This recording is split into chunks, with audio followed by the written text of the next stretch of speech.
Hi, welcome. I'm Shella Gupta. I'm a senior marketing manager here at Kickstarter, and I'm so glad that y'all could join us today. We know how busy you are, and we really appreciate you making the time. Today's session is all about unlocking the potential of special editions in publishing. So, whether you're an author looking to create your first deluxe edition, or maybe you're a seasoned creator aiming to elevate your next campaign, we've got everything you need here. We'll be sharing tips, strategies, insights to help you succeed with your special edition on Kickstarter. You'll be hearing from Oriana and Dana today. They're two experienced authors and industry insiders. So we hope that with their advice and knowledge that you'll walk away with both platform knowledge and firsthand advice from a creator perspective. Uh, Next slide, please. All right, quickly, just running over our agenda. We'll go through what Kickstarter is, what publishing looks like on Kickstarter, why you may want to do a special edition, and then we'll just move into conversation with Oriana and Dana. We have some questions for them, but of course, we want to welcome questions from y'all as well. So we'll move into an audience Q&A after that.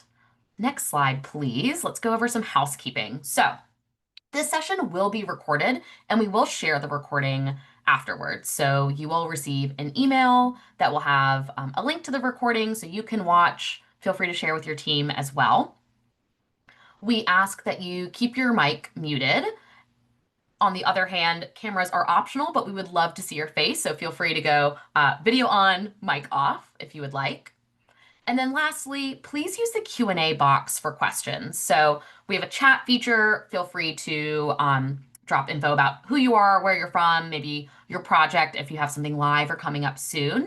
And then we ask that you use this Q&A function to actually ask questions. That way your question doesn't get lost. Other people can upvote. And if we need to answer it in the chat versus answering it live, we can place an answer there for you and it doesn't get lost. Everyone can see it. If you don't have if you don't have the Q&A option in your toolbar, you can click the three dots that say more, and hopefully a Q&A option will be there. Let us know if you can't find it. I might be able to help you troubleshoot. All right, I think that's it for housekeeping. I'll hand it over to Oriana. We can get into some intros and dive into the content. Excellent. Thank you, Shella. What a lovely introduction. Here is me, first slide, my face. I'm the head of publishing here at Kickstarter.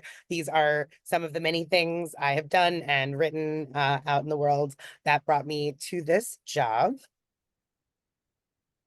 And my co-host.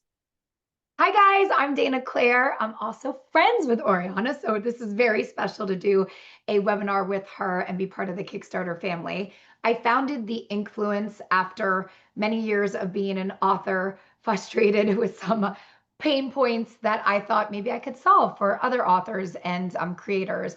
And it landed me here as a partner with Kickstarter, helping with campaign management and production and design. So I'm really honored to be here today, and I look forward to chatting with all of you guys and answering some of your questions.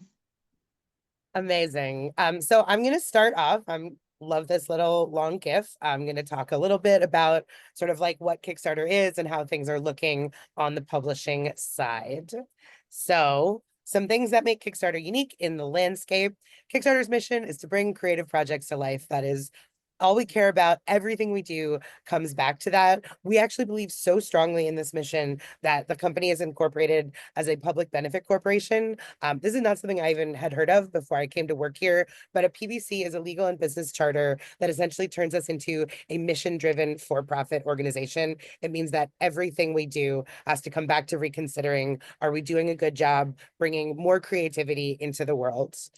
Kickstarter's funding model is all or nothing. That means if you set out to raise $5,000 and you only raise $2,000, you don't get any of that money. People at first glance tend to think that that's scary, but it was actually designed to protect artists and creative people. The idea being during the course of a campaign, you're going to make a lot of promises about what you'll make, how big it is, how many pages it has, number of illustrations, etc. And if you get to the end and you don't have the money you need to actually do those things, you're in a really tough spot. So we want to make sure that nobody is trying to bring a creative project to life with an incomplete budget. Another thing that's foundational to the Kickstarter ethos is that we give you your audience. This platform is about collapsing the boundaries between a creator and their supporters, a writer and their readers. This has been true since long before we saw that certain social media companies might, with a flick of the wrist, change their algorithm to such a degree that you lose access to all of the supporters that you've carefully curated. On Kickstarter, you can talk to your people before, during, and after the campaign. They'll comment on the project. You can send them surveys. You see all kinds of demographic information about where your people are, what time of day they're backing, how they found your project. And once the campaign is over, you get everybody's email addresses, you get to communicate with them now and on into the future. So we really think it's extremely important to like give that audience to you, the creator who has earned it and who is cultivating it. Finally, Kickstarter's fee is 5%. That's an industry setting standard. We have never raised our rates. Above that, our payments are processed by Stripe. So they'll take a 3 to 4% variable. But if you budget 10% for fees, you'll be more than covered, and you'll be paying a lot less than it costs to sell books pretty much anywhere else on the internet. So some numbers. Oh, my Zoom window is covering a piece of this, but through the life of Kickstarter, 277,000 projects have been funded, more than $8.5 billion pledged by more than 24 million unique backers. And then on Kickstarter publishing specifically, I'm going to drill down into some of these numbers. 71,000 projects launched, more than 3 million individual backers, over $400 million pledged to campaigns. And my favorite statistic about the publishing category, if you look, Kickstarter has a stats page, which tells you what % of projects succeed overall and in any specific category. But I don't think that tells the whole story. I like to look at projects that get at least 25 backers, because to me, that's a good marker of, you know, you're getting a little bit bigger than your mom, your best friend, the folks who are basically obligated to support anything that you do. So if you can cross that 25 backer mark, your chances of succeeding with a publishing project is 84%, which I love to see. Just some averages for the last calendar year that we have full data, 2024. Per campaign, the average raise was $16,000 with just under 200 backers per project. The average pledge amount last year was $63, which is remarkable because that is almost double what it was 5 years ago. It is very clear to me that special editions are leading this trend. Kickstarter backers are far less sensitive than your general online book buying public. And so you can have high price points and really deluxe high-end editions here without anybody blinking. And last year we had 2,700 first-time creators launch projects in publishing. So, okay, now we're going to move into why special editions. I'm going to give some sort of like broader answers, and then I'm going to turn it over to Dana to talk through a few case studies that illustrate all of these points. A special edition is an excellent way to develop an additional revenue source. A special edition is basically an anniversary edition, recovering your first series, commissioning new art, doing something to make it more exciting and more beautiful than its presumed original, trade paperback edition. And so you're basically taking work you've already done, sprucing it up, and getting more money for the same thing. This is also an excellent way to give backlist titles a whole new life if they've been languishing, celebrating an anniversary, 10 years since this book was first published, 5 years since you first became a writer, anything like that can be a cause to make a special edition. The Kickstarter budgeting is so nice because you get the money first, which means you can cover all your production costs. This involves, and we will talk about this extensively, doing a very serious budgeting to understand how much money you really need so that you can set appropriate goals and make sure that you're not putting yourself in financial difficulty. As I already discussed, Kickstarter is an excellent way to help you understand what your readers want. Perhaps you have 3 different cool features you can do on your special edition that have, certain amounts of money involved. Talk to your people. Talk to them before you run the campaign. Talk to them when it comes to stretch goals. Do you want to see gilt edges or spot gloss on the cover or extra vellum art inserts? Whatever it is, figure out what your readers are most clamoring for and then figure out whether you can give it to them. And then, of course, to build and enhance your community and the fans of your work by giving them something extra special to make them love what you do even more. So, okay, passing it over to Dana to talk through some of these examples. Hey, everybody. So we've had the pleasure of collaborating and working with many authors. We've done over 50 campaigns in the last year. So we've collaborated over 50. We haven't done 50 on our own. That would go against Kickstarter, but we've collaborated with 50 creators. So this is one that's actually live right now and it ends on Friday. But one of the things that I absolutely love about what we did with Summer, who is the author of this series, the Fox Family Syndicate series, is we worked really hard on her artwork. And what I mean about that is every single part of this campaign was illustrated. And I'm not saying that you need to do that, but with special editions, people know that they need to pay a higher price because it's a higher perceived value when it's a one-of-a-kind artwork piece. And something else that I love, so half of this art was done by the INKfluence. We do have 15 designers on our team, but she also hired a designer called Whiskey Ginger. And you can have an artist who has a following too. And what you've just done is you've added more eyeballs onto your campaign because that designer is going to also say like, hey, I just worked on this really cool thing. And their following is going to come over and support this. So what you're looking at here, this picture is her main image, and that shows all 4 books. And then on the right-hand side is one of the illustrated characters. And there's 2 illustrated characters for each dust jacket, reversible dust jacket. So if you were to flip them, you've got those characters as the main image on the reversible side. And that brings me to another piece of this special edition that's go back. That's so cool. It did sound like I was moving on, so I totally understand. But doing a reversible dust jacket or making that a stretch goal, and that's the second part of this. Stretch goals will go toward enhanced features. So one of her stretch goals was the reversible artwork. Now, she already had it prepared because it was illustrations. And as many of you might know, or if you don't know, illustrations do take a little bit longer than regular designs because you have to go through sketching and then coloring. And so that takes a bit of time. The other thing she did for her stretch goals, and you can't see here, but the hardcover was spot glossed for the base. And then she decided to do 2 foils as a stretch goal. So we did artwork that could be taken apart into 2 foils on her hardcover. These are just the dust jackets, the outside that you could see this. So I think what I would say about this one, and it was at 92, but I just checked and it's at 96 now. So she's doing a great job. It'll end on Friday. I'm very excited for her and proud of our team. But I think in this case, the big takeaway from me was all of the extra care to the design that went into this and working with multiple illustrators to make everything here unique, never seen before. So I never will see again. So I think that now you can move on. But I think that's something that I would take away from that. We get this question constantly, so I wanted to use this one. 145,000. This is a debut author. This is the first and only book that she has written before. You don't have to be 30 books deep to be successful on Kickstarter. And I think that was one of the things about Ivy Ophelia that my team and I were really excited about is she brought hungry fans to the table. And one of the things that she did that I thought was amazing is she had every variation of special edition you could for this book.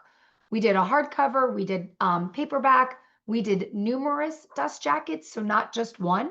She had many different dust jackets, so cover variants, which I'm sure if you're familiar with comic books, that's more in the comic book world, having like 5 cover variants for a comic. There's no reason you can't do that for a special edition. Remember what Oriana said early on during this.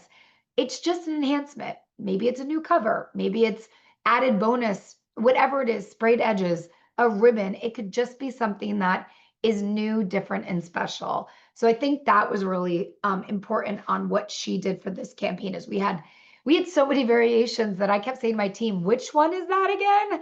Because they were all titled The Poisoner because it was the same title.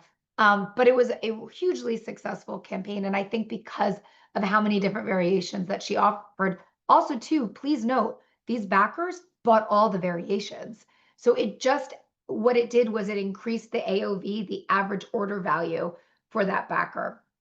Something else that I love that we did for this campaign, we had very unique upgrades.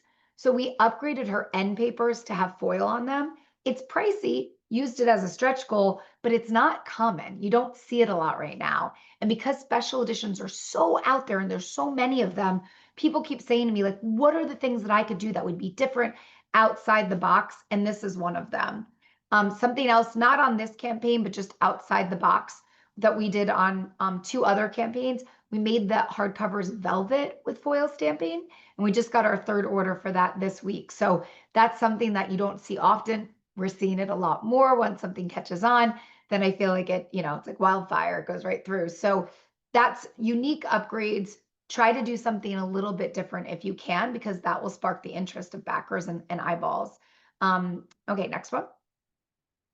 So Black Tie Billionaire raised 163,000 last year. And I always, if you ever hear me speak at any event, I talk about this. One of the things that I love about Kickstarter is that you're using urgency and exclusivity. And this campaign used both of those. So what do you mean by that, Dana? Well, urgency. This campaign is only for 21 days or 30 days. So there's an urgency. There's an end date. There's FOMO, people. Fear of missing out. So that's an accelerator for sales. And what Kickstarter does is it makes it a community, though. You're all in this together for that amount of days. So that's one of the things that I love, but exclusivity is so important. So I'm not saying that you can't do a special edition on Kickstarter and then go sell it after somewhere else. But could you do something that might make it a little bit different and Kickstarter only so that it's exclusive to this campaign and to this limited amount of days? So what I loved about with this creator, what we suggested for them was numbering the editions and limiting the higher number editions to specific tiers and limiting the amount of people that could get those tiers. So if I lost you, let me do that again. Number all the editions. So let's just say 1 through 250, and then take the number 1 through 10 and only allow 10 people to get that. And that's 1 tier. So you've got 10 people who are all vying for this, and it's exponentially more expensive because they're getting 1 out of the 10. So I think, but that was a really neat way. And obviously it worked. That was something that worked. The other thing that they did that I absolutely love is that utilized book boxes to increase the AOV that I was just talking about. So many authors right now are doing book boxes. And I'm sure if you're a reader or an author, you've either gotten one or you've seen one or you yourself do them. And what do I mean by a book box? It's an experience. Inside that box is that special edition and then other things that complement it. Maybe it's a foil stamped bookmark. Maybe it is a candle that smells like one of the male characters. Oriana and I talk about this. There's one of our creators did candles that smelled like each person that was the main character in their book. I don't know what that means, but just very unique, right? In fact, I'd get the box just to see what this guy smells like, good or bad. Who knows? But increasing your AOV by giving them an experience, and then each box tier was a different experience. So if you wanted a box with a couple of swag items in it, that was the smaller tier. Then we had a medium box that had more things. And then we had this ultimate box with all the things. And we included 2 items that this author rarely ever gives away. It was tarot cards and the candle, that candle that I was just talking about. So that was she knew her audience. So that's important. You don't have to know your audience. This is a great way to learn what your audience wants. But if you do know what your audience wants, utilize that information to make these different tiers more expansive and ultimate. And then also too, the other thing that she did that was a little bit like what I just mentioned, all of the books had special edition covers. So she offered paperbacks, hardcovers, and the omnibus, and they were all special edition, limited to this Kickstarter only and never to be sold again. Next one. Cool. Oh, I just love this series. So I thought this was, we talked about stretch goals a little bit. So let's go back to stretch goals. Stretch goals, just in case I kind of breezed over that and you don't know what those are. Stretch goals are not really part of the Kickstarter platform. A creator started it and it just took off and everybody now does them. So stretch goals are where you funded and now you're saying, hey guys, if we get to that next level, I'm going to give everybody this thing. So I want to talk about how you can utilize stretch goals for special editions so that you understand. They should be things that don't weigh anything because you can't add a cost for weight to a stretch goal. It's just the thing that everybody's going to get. Now, you can't say everybody in X tier. You could say everybody that's getting a physical reward. So if you were enhancing something and somebody got the digital, they would know that it wouldn't be for them. And make sure that you're clear and there's a lot of clarity in your verbiage when you do go about how you put this on your campaign. Just putting it into the story is fine. So one of the things that I loved about what we did with this creator was she started with a really great offering for base. Her base offering had the dust jacket, foil stamp dust jacket that you see here, had a reversible dust jacket with illustration on it, had colored end papers, sprayed edges, foil stamped hardcover. That was the initial base of these 3 books. So you could use some of those things that I just mentioned as stretch goals. She didn't. So one of the things that I love this is she went in strong with bells and whistles. Then as her stretch goals, she added things like a ribbon bookmark, foil to the reverse side of the dust jacket, a slipcase, foil stamp slipcase. These are all great things that you can have for your special edition. You don't have to have a base that doesn't have anything, or you could have a base that's just this new cover and then add as your stretch goal all these things like foil, spot gloss, embossing, debossing, leather, cloth, cork, sparkly paper. I got you. We've got it all. Metallic paper. There's so much you could do. But it depends on what you're looking to do. You could start strong with bells and whistles too, being like, hey, this is what I want as the creator. I want this for you guys because I think that it should be, the base should look like this. So you could do that. And that's what we did for this campaign. That was a little different. And then the other thing that I thought that she did that we kind of brushed over, but I want to highlight a little bit more, add content to your special edition, right? It doesn't just have to be all these beautiful visual things. It can be more content for them to read. Your existing audience is already in love with this, so they want more content. Your new audience is probably going to want even more or something special that you can't get online. So it's a win-win no matter who the backer is. So I thought that was really great. We added extra to the content. And then the other thing that I thought she did really great, that she built community around these rewards and the special edition with an exclusive meet and greet, and everybody brought their special edition to a Zoom party, and she actually overnighted cookies to everybody, and they had a little cookie meet and greet. So doing things like that where you're building more of the community around these special editions, I think is very powerful. It's very positive, and it's absolutely going to help your campaign success. And then we've got one more. This one just ended. I think this is the last one, right? Out of all the case studies, we could go on and on, but I wanted to highlight 5. I just love, love, love, love this series. Maid Marian, this is the first time out of the 50 campaigns that we did where we ran out of stretch goals. We were literally like in the last couple of days being like, do you want to offer anything else? And she's like, nah, we crushed it. We're happy. So we went through 10 stretch goals. Now, if you're wondering what we normally do when we're building out a campaign, we always have 10. And if we get through 3, that's amazing. If we get through 1, that's fantastic. If we get through all 10, which we never have before until this campaign, fantastic. But make these stretch goals valuable. That's the thing, is like, if your stretch goal isn't something that your backers are going to value, it's not going to move the needle. And that's the whole point of this. So one of the things that I loved about this campaign is she knew what they were going to want, and she added those 10 things in, and we went through them like hotcakes.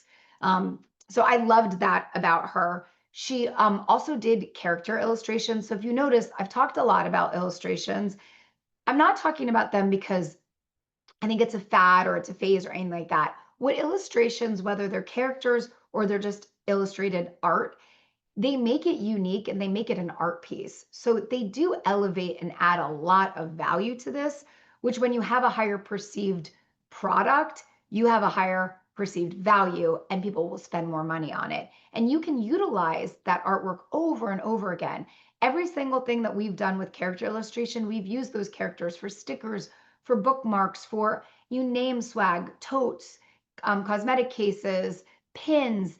So there are things that you can utilize forever and ever. So it is an investment up front, but it is something I think pays off in the long run, no matter what. So that was something else that we did. And I thought these came out great. This was a 10 book series. And then the other thing, to bring it back to the stretch goals that she did, was she utilized flash rewards and flash add-ons. So if you don't know what that is, that means that the campaign is live. And while it's live, you're saying, hey, for the next 48 hours or 24 hours or 12 hours, whatever you want to do, I have this flash reward or flash add-on that I'm going to offer, and then I'm never going to offer it again. So like, this is your moment. So back to that urgency and exclusivity, this is something that I think was we've seen be really successful over all of our campaigns. One of the flash rewards that she did that I thought was fantastic, we know that these books are going to arrive before the holidays. So we pushed for like great holiday gifts, and she did an ornament. So if you're doing a July, August, potentially even September, even a June campaign, but those are over with now. So, or you would be ending. Those are great because you can push the holidays. You will probably get I'm not speaking for everybody, but in our case, it takes about 3 to 5 months to get product into the hands of backers. So you will probably get things in hand. So pushing that holiday gift is a great idea. So we did that by using a flash reward of an ornament. So just be very clear and make sure that your language on the campaign so that they know that this is only going to be up for X amount of hours, because you will get people who are writing like, I really wanted that. What do you mean it's gone? So just make sure that you've got it in your story, backer updates, it's on your socials, like just put it out everywhere into the world so everybody has a clear understanding. Yeah. Thank you, Dana. That was incredible. I appreciate all the examples. We've dropped the links to those example projects in the chat as well. Let's get into some questions that we have. Some of these Is have it been submitted. okay if I stop screen sharing so that I can see the Yes, chat? please. Yeah. Okay, Thank you, awesome. Oriana. Yeah, you can stop screen sharing. We have some questions. Some were pre-submitted by folks who are here today. Some really common questions that we get, and then we can move into live Q&A as well. So reminder, you can use the Q&A function here in Zoom to drop any other questions that we haven't answered, or if we start talking about something and you're like, wait, I need a little more info, just let us know in the Q&A. Okay, first, flat out, how do I get started creating a special edition? Yeah, Good. sure. So I feel like it's a little overwhelming, right? One of the questions we get all the time is like, I don't know where to start. I feel like there's so many options. I have no idea. So here's the thing. Write a wish list. What do you like about special editions? Like, what are the bells and whistles that you've either received from a special edition that you really loved? What are the things that you thought weren't necessary? Kind of jot down your ideas. And just like what you would do for a book cover is along the same lines of what you would do for a special edition. So now you have all those things. I want a dust jacket. I want a foil stamped hardcover, sprayed edges. Those are like the 3 things that you really want. Then you find, just like you would a cover designer, a designer, design team, whoever, give them those things that you want. And like, just like you would in a design brief for your cover, you'd give them a design brief. This is what I love. And feel free to talk to any designer and be like, I don't know what I love. Like, here's what my books normally look like. Or here's a special edition that I saw at the store and I must have something like this. Give whoever you're working with in that team a really good idea of what you do and what you don't like.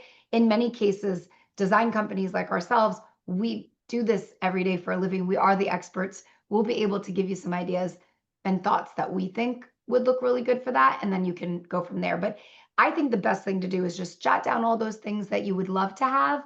And then the things that you must have to start out with. Obviously, foil stamped covered is probably where I would go first, and then the sprayed edges, and then you could go from there. But it's just as easy as it would be for a cover design. And I would add one thing to that, which is back other special edition campaigns. See what Yes. people are doing, not just what features are they offering, but how are they running their campaigns? What are they using as base rewards versus add-ons, as stretch goals, things like this. Like become familiar with how people run their campaigns, and then use what you can glean from that that's going to make sense for your own. My favorite Oriana statement or quote, I don't know, we should turn this into a quote, is like, you too can be an expert and stare at Kickstarter every day like we do. It's so true. So true. There's so much out there. I, to that point too, like as a backer, when you get it in hands, the experience, see what you liked about that experience and take notes on that too. Like, oh my gosh, this came in a custom box inside another custom box. And then I opened it and it blew up with confetti. I don't know if that's ever happened before, but that would be really cool. I'll take a second to plug our Kickstarter newsletters as well. So if you subscribe to our Projects We Love newsletter, or maybe the Reads newsletter, which is dedicated to publishing and journalism projects, or our comics newsletter, very similar kind of group there. You can see some of these special edition projects. You can see how we're going to share sort of our sort of most successful or most mission aligned projects there. And so that gives you an opportunity to find those great projects to back and really experience the backer experience, if you will. So, And along those same lines, next month we are running an open call called Heartstrings and Hardbacks, which is a focus on romance projects. Not all, but I would say a good percentage of those will be will be special editions. So that's another great place to find all the cool stuff that people are doing. Yeah. great example. Okay, so when it comes to bringing special editions to Kickstarter, are there any common misconceptions that authors might have when they're planning to crowdfund the special edition? I would say one misconception is that everybody has to do every single thing that Dana listed in all of those campaigns, especially for your first project. It is very easy to get carried away and get yourself in trouble. There's no reason you can't run a campaign for a special edition that has one or two lovely features that you know you can afford, that you know your audience wants. I also think a common misperception is that you can just wing it. Please don't. Please do a real budget. Please get quotes from multiple printers. Please fully understand all of your associated costs, not just for your special edition, also for your swag, also for your shipping materials. How much tape and bubble wrap will you be buying? Really, really know what you're getting yourself into. You know, a talk like this is meant to be aspirational and inspiring and exciting, but also we are not here to help you ruin your life. Please, please only set out to do what you know is going to be as successful for you as possible. Great advice for sure. Um, Oriana, you mentioned heartstrings and hardbacks. Would love to chat about what's the ideal time to launch a special edition campaign? Do we think about this seasonally or maybe part of a larger publishing schedule? Yeah, it's a great question. I think the answer for timing a Kickstarter is always when you are fully ready to do it and when your audience is available to be reached. I always say if you're doing a children's book, the summer might not be the best time since all of the people who want to back that book are like chasing their children around at the beach or on vacation. You know, it's nice to join something like an open call. We have the ones relevant to this conversation are Heartstrings and Hardbacks in July and also Witch Starter in October. But if you are not ready, don't rush yourself to do it just to jump in on one of those. Similarly, if you are raring to go in March, don't wait till October just so that you can join in, you know, something like that. I think yeah, you know, the other thing to consider, of course, Dana touched on this with the Maid Marian campaign is like holidays are obviously a big thing for this kind of project. Absolutely, really do not promise people they can put something under the tree or next to the menorah unless you are super sure, even with some unexpected delays, that it will get there. It's just like too fraught. So, you know, you don't need to align with the holidays, but if you're going to be really, really, really clear on your timelines. And if for some reason, because life happens in the world, you never know what will happen to the next day, make sure that you have a plan in place on how to rectify that. So let's say that you know, you were going to do like you were pushing for the holidays, the holiday gift, and it just doesn't arrive because, you know, the boat got stuck on the way to port, whatever it is. Send them all like a digital gift card that says like you can give this to whoever you bought it for under the tree that they can print out. Or if you really want to get fancy, give them an actual card and send that in the mail. And then they have something that they can open that would at least be a tangible item. Just have a backup plan for that if you do that. Because even if you give yourself months and months ahead of time, you never know what could happen. And I will just say, Kickstarter backers are really understanding Yeah. about delays and, books falling off a boat and, print shops going offline, whatever, so long as you are transparent. Like, Yes. be as clear, over communicate with more than you think is necessary. And then they will understand. I mean, a cool thing about Kickstarter is it also helps demystify the publication process. Most Yeah. people don't know how a book gets made. So if you're giving consistent updates about all of these steps, then when you say, the samples came and the color is off, or this happened, or some other unforeseen, they will be right there with you and they will see why things had to happen that way. And they will totally understand if there's going to be a delay because of it. To that point, and I know we got more questions, but I feel like this is really important. Something that the INKfluence does if you order through us, and anybody can do this. We're not special. We are special, but anyone can do this. Make sure you get progress photos. If we know it's a Kickstarter order, we send progress photos as production's running along so that you have reasons and visual aids to talk to your backer. So if it's the dust jackets are done, and we just got one this morning, a video and the dust jacket, and I sent the we had a really nice photographer take great pictures and videos. So I sent it to one of our creators and said, like, hey, this is a great backer update, just so they know that, like, here's the progress. You're thinking of them. The books are being made, because it is a long time. It takes 30 days if you're doing overseas printing for production. And then it takes anywhere between 30 and 45 days on a boat. So you're talking about a 75-day turn time at minimum, because then you also have to pack and ship out if you were doing anything overseas. Of course, domestic would be a little bit different, but just giving you an idea. So communication is key. Transparency is trust. I love it. I couldn't have said it better myself. I was like, oh, I have something to say. And then Dana just rocked it. You guys are a dream team. I've got a question in our Q&A that kind of leads into a larger question I have for y'all. So in our Q&A, someone asked, what do I do about a mid-campaign lull? How do I keep the momentum going? Is it my time frame of the campaign? So I'd love to answer that, but also, how do you build buzz before launch, and then how do you keep it going? Yeah. Yeah, let me touch on a little bit of that, which is the 30-day campaign recommendation. I will say, throughout Kickstarter's history, we have been recommending about 30 days or about 4 weeks for your campaign length. Because of all of the sort of shifts in like the promotional landscape these days, I am starting to say, for your first campaign, I do still recommend that 30 days, with the understanding that, like, yes, every campaign plateaus in the middle. It can be kind of rough. I'm happy to talk about ways to combat that. If you are an experienced creator, I am starting to see a lot more people doing more like 3-week campaigns, because the plateau is really, it used to be a lot more jagged and it is really flatlining these days. So I can certainly see a benefit to like shortening the amount of time you're doing that. But that said, what you're doing during the time the campaign is live is talking about it through every avenue in every way you can. Think about every element of the project that is exciting to you. Obviously, that's each of your features for your special edition, but it's also, who are your collaborators? What brought you to this work? What inspires you? What's your writing schedule like? What are some friends you have who are also doing beautiful projects? Anything like that.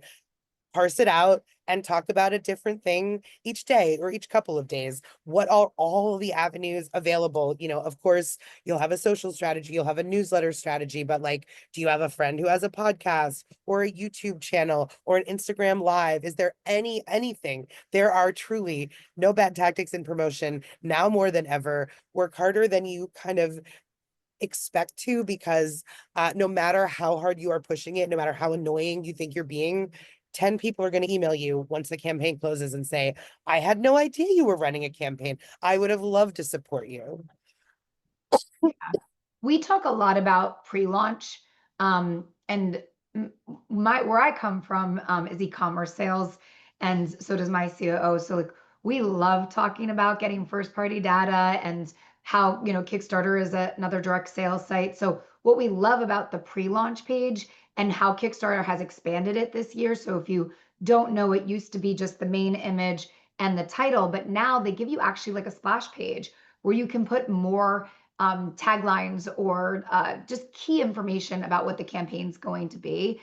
So if you really work on that promotion. We think it should be at least 3 to 4 weeks of pre-launch, so you have that link live and you get followers. It's super important because you'll be able to at least have an idea of what you're going to fund with based on the amount of followers you have, because they're going to get an email the day that it launches, and then they'll get an email right before it closes too. So Kickstarter does that. They'll get a 48-hour reminder email and then Um, another one at 8 hours before it closes. And I will so just add, I'm sorry to great. cut you off, Dana, No, but go. we see like a 20 to 40% conversion from pre-launch followers to project backers. So it is a really, really strong driver of having a great first day. It's good for morale. It's good for messaging. It's also good for you to know because, you can change your campaign goal up until the moment that you launch. So if you're doing a lot of promotion and, you're just not getting that much traction, that tells you something about what the sort of interest level will be. Maybe there are other elements of the campaign that you might want to shift or scale back. Or conversely, if you're getting a huge amount of interest, that's going to make you feel really confident when you hit that launch button that people are coming out because they're excited for this. Yeah. I think it's a great way. You can also offer them something on there for everybody who has, followed this page. Here's a free ebook, like a reader magnet. I think reader magnets are great. And then what happens is when you give them that reader magnet, you collect their email address. So you could put them into a special link. There's now what are they called? Secret rewards, where you can give them. So like anyone who signs up and is following me, I will give you a secret reward link, and that link will have a reward that nobody else can see because it's a secret link. Now, I will tell you, somebody could pass that link around, but there's benefit to you no matter what, right? But it's about that exclusivity, it's about community, and it's about urgency. And you're creating all those things on that pre-launch page. So we do talk a lot about that. And then to answer your question about the lull, you're going to get that no matter who you are. So it's just going to happen. The ways to combat it is to make sure that you communicate. I think flash rewards, flash add-ons, stretch goals, anything that you can do. The other thing is maybe you've launched and you haven't had all of your art done, or you haven't had all of the assets, like maybe the physical, maybe you're getting pre-production samples, maybe you didn't have that. So anything that you can say, like, this is a reveal. Hey, I'm revealing this today. Make it like a cover reveal day. Like here's a reveal day of X, Y, and Z, and that'll bring everybody back to the campaign. And then hopefully you can get them to either adjust their rewards and potentially do a higher tier, or you could have them be like, wait a minute, there's a new stretch goal I did not know about. I'm telling mom, dad, sister, brother, stepsister, whatever. I'm telling everybody so that we can get to that. And with stretch goals, one thing about that is you don't have to have it be monetary. It could be backer. So it could be like, let's get to 500 backers, or let's get to, whatever, 1,000 backers, and we'll get that thing. So there's a lot of different ways that you can do this. Good stuff. Can I answer that question in the chat? Sure. Yeah, go for it. Yeah. I'm going to give the question out loud. How can you tell who is following the pre-launch page to offer them a reader magnet, secret reward link? Great question. And that means I wasn't clear. So let me clarify that. So you would have to have something. So for a reader magnet, right? You're sending them probably to BookFunnel is my guess. You have to send them somewhere. And when they go to that place has to capture their data. So it has to capture their email address. You will not get the first party data of your followers. You won't get their name, their email address, or any of their information. So on your splash page, on your pre-launch page, have something that says click here or enter now, so that you can capture that data, so that you can be able to give them the reader magnet or give them the link to the secret reward when your campaign launches. So there has to be a capture, a place of capture. So Two further clarifications on that. When she said you won't get user data for followers, what Dana means is that at the end of the campaign, you're getting information on all of your backers, yeah, everyone who has given money to the campaign. But yeah, the people who followed but never backed, you will not receive their info. Second clarification, I cannot break any news here, but we are looking very closely at sort of all of those mechanisms, particularly in the pre-launch phase. And so I would just say, stay tuned for updates for better ways that you can do things like this on platform. Yeah, we hear y'all and that you want to talk to your followers. And, we made improvements to the pre-launch page so that you can share more. And we're definitely ideating on new things. If you saw, we recently launched a pledge manager. So our team is really focused there. But hopefully soon we'll be able to deliver some new features to talking to those followers. Great, thank you for that. I have we'll move into some of the questions in the Q&A. These are great questions. I'm sure these will take the rest of our time, but please keep adding them, y'all. I've got a couple questions here on securing the physical pieces of this project. So, any recommendations on where people can get custom shipping boxes? And then also a question here on where to get special editions produced. Well, the INKfluence does all of that. There's many places to go, though. We do that. We are an importer, so we've got 30 factories overseas that can do the production of special edition books. We do anywhere between, I don't know, 5 to 15,000 special editions a month. So we've got some really great rates with our factories, but you do not have to use us. There's plenty of places online that you could do domestically that will do the printing of that. Pacola is domestic for boxes. We do boxes. We can do foil on the inside, foil on the outside, full color, and even soft touch. So there's a lot of more things that you can do when you're working with a company like us, but you can absolutely just go to Google and put them in. Even Vistaprint does stuff like that. You can make it on Canva and send it to a local print shop, but there's lots of companies, both local and overseas, that can do all of that. They can do the design. Some don't do the design, they only do the production, and we do both, but you could definitely do a Google search and I'm sure a bunch of stuff will come up. One other plug I'm going to give, a lot of these questions, especially once you get into the nitty gritty, Dana and I can tell you some things, but the best thing to do is talk to other authors who have done it. This is also excellent community building work that you're doing for this, and like everything else you do as a creative person. One place that this community exists that I've been extremely impressed by is there's a private Facebook group called Kickstarter for Authors. This is not Kickstarter official. We don't run it. I'm only tangentially involved in it, but I do know the moderators. It's close to 8,000 authors who are just asking each other these questions all day long. I really cannot recommend it highly enough as a place to like talk to people who have really done this and are doing it the same as you to get good advice. Beautiful. I have a question here about bringing something existing to Kickstarter. So what kind of add-ons or additional materials does the project need to have for it to be considered a new item that is allowable on Kickstarter?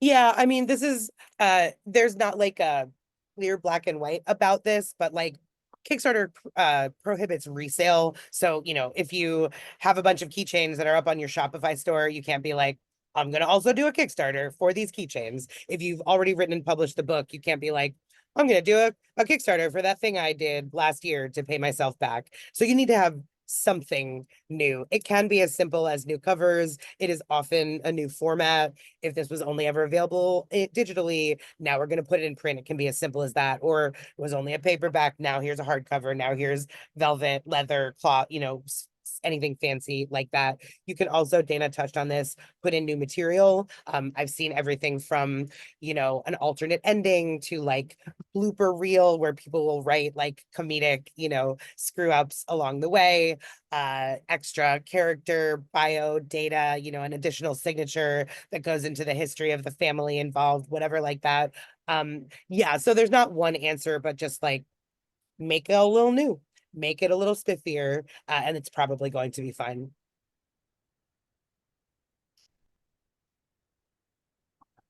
This one's a fun question. I'd love for both of you to answer this if possible. Someone wanted to know what's the most interesting novel reward that you've seen used in the last few years? So I have two that I've been sharing kind of everywhere. Some people whose names I recognize in this will have maybe heard me say this already. But Willow Winters, for her first campaign, she writes erotic romance, and she did scene boxes where she wrote out the sex scenes like a film script directionally, and the boxes also included all of the accessories that were involved in those play sessions. So you can act out your favorite scenes in your home with your person. And the other one, which requires a whole lot less effort, Matt Dinneman, for his campaign, he does lit RPG, these like huge cast sort of like dungeon crawler series. Um, in his campaign for $666, he would kill you off in his next book, and for $777, he would let you live. And that also, like, it could just be like naming rights. I've seen all kinds of like, we'll name the dragon after your dog, we'll name the villain after your mother-in-law, we'll name the hero after your son. But for Matt's, I think it was like he would do, a questionnaire to learn like some physical attributes, some things that you like to do, and he would write a scene for your death or rebirth that was really like tailored to you. I love that. And to expand on what Willow has done, because she's super creative, she just did one where you can be the main character. It's So still live. It's yeah, live for a I couple think more weeks. yeah, so you could like Oriana could now be the main character name, and you're going to get a book with your name as the main character. And we've had a lot of that where you get to the stepmother dies, and it's like if you want to name the stepmother your stepmother, your mother's name, or your mother-in-law's name. That's what I was trying to get out of my mouth. Mother-in-law's name is the one who dies. You could put that in there, so you could do that where you're allowing them to be part of the story. And I think that's a really neat thing. Um, Oh, Jennifer wrote, "Don't be like Matt. Yeah, I see that. Set a limit on those rewards." Yeah, always be careful what you're offering and make sure you limit it if you need to. But Yeah. there are some other, I sorry, I don't know if Dana, if you were going to say No, this. keep going. I will do a callback to candles that smell like all the suitors. I also find that so wild. But another thing that like I don't necessarily recommend you do specifically this, but so Penny Reed, in her series is called Knitting in the City. So Yarn. obviously knitting is a big part of it. So she has a friend who owns a yarn store, and made a custom color of yarn that was only available during the campaign. So that's another like, what do your friends do? What creative projects like exist tangentially in your world that you can sort of like bring to bear, that makes sense with your book? I think all of that stuff is really delightful. There's a lot of things you can do that I think are really different for like the book too. So you could do a cutout where the dust jacket has a cutout and then it's showing part of the hardcover. And then when you take the hardcover off, you see the whole scene. So you could do something like that. You could do an acetate cover where it's clear, right? So you have like painting or foil over the clear cover, and then you've got the scene underneath it. So that goes together. Another thing that you could do, we haven't done this yet, but I love this, is working with RGB colors. You can have a book that, like we've got an image that's like a regular dog, and then you slide the slipcase on, and because it's got the RGB filter on it, the dog is now an angry dog, and it has its mouth open. And it's like, so like there's a lot of things that we haven't done that we'd love to do. Something that we're doing that we haven't done yet. It's a pirate book, and there's going to be pirate gold coins, like actual gold coins. The hardcover has a cut, and the coins are in the hardcover. So you could actually do something like that where there's a cutout, and then you have like a physical item that's sitting in there. You could do a book that lights up. You could do a book that you use a flashlight light behind the cover or the back cover, and it changes it. So like there's a lot of different things. They are expensive. They are more expensive, right? So you could do a pop-up book, like the last page, the end paper could be a pop-up instead of like a pop-up picture. And with all these romance writers, who knows what that pop-up could be? I think we Yes, all know. yeah. You could do a scented book. I did just recently convince an author not to do a coffee scented book, because not everybody might like scent. So you want to be really careful with that, but you can absolutely do that. We can do smells for everything. So we just did a scratch and sniff bookmark recently. So that's things that you could do. So books can have scent to them. I wouldn't recommend that though, because you'll be limiting your audience. There's some people that are really sensitive to smells. So I think for the candle, it worked a little bit better, but there's just a lot of unique and different things you can do. I think community driven things are really cool where you're saying, so we've got one author, she's doing a giveaway for events that she's signing at. So like just for the ticket, the rest like travel and everything else is on. But again, you wouldn't want that tier unless you we're doing that. So there's a And lot of I will also do a callback. I love Dana, when you were talking about a special edition show and tell where you send everybody cookies. That's beautiful. But you could do yeah. all kinds of, you could do a book club, you could do virtual meetups, you could do, notes from the field, you can do a studio tour of like where you do your writing, you could do a 20-track playlist of songs that inspire you or a soundtrack to the book. Yeah, and another thing, I mean, I said this already, but I'll say it again. Look at what other people are doing, back campaigns, and don't maybe do exactly what they're doing, or maybe think, well, my heroine doesn't knit, but she paints, but she hikes, but she is a bird watcher. And like, what can you do with that to make something that's really unique to your world? Yeah. Amazing. Okay, I have one more question. I know we're getting close to time. We've got some questions here about audience. So, for a first-time creator or someone who doesn't have a built-in online following, how can they grow their community organically? What are any tips for people getting started on building that audience? Yeah, that's a big part of the game. I think, the social media landscape is fracturing. That has been the answer for a long time. That doesn't mean there are no options. It kind of means there are more options than ever. Where are you comfortable? Can you identify Discords or Reddit communities or Facebook groups? Can you go to conferences online? Can you go to conferences IRL? Do you know other writers? Can you talk to them about where they are? Are you on Book Talk? Are there's so many avenues. I think if you are thinking ever in the future to be doing something like this, having an email capture and building a newsletter is one of the best things you can do for yourself. This is an audience that you control your access to, unlike on all these social platforms, etc.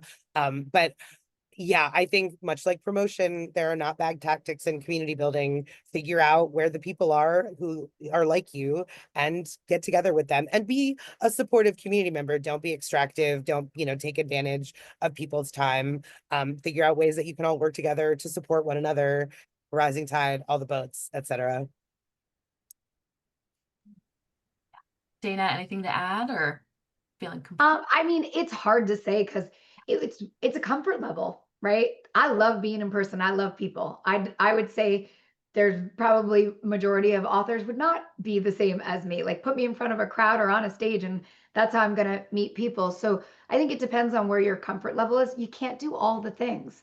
So that whole jotting down like what your goals are is really important, I think, for this step as well. BookFunnel does swaps. So you could go to BookFunnel and do campaign swaps. That's a great third party company that is really, pro Kickstarter and community. So I think there's a great way to do that. You could reach out to a creator and be like, I loved your campaign.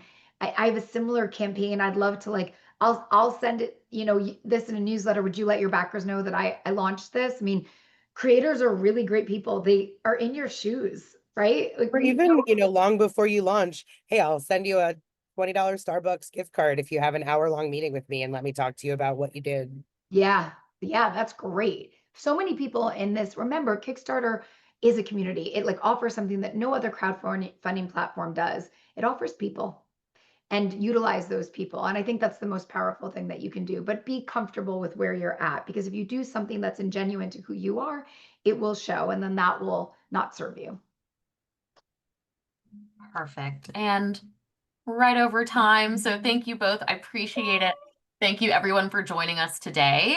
We hope the session has been helpful and inspiring as you plan your next project.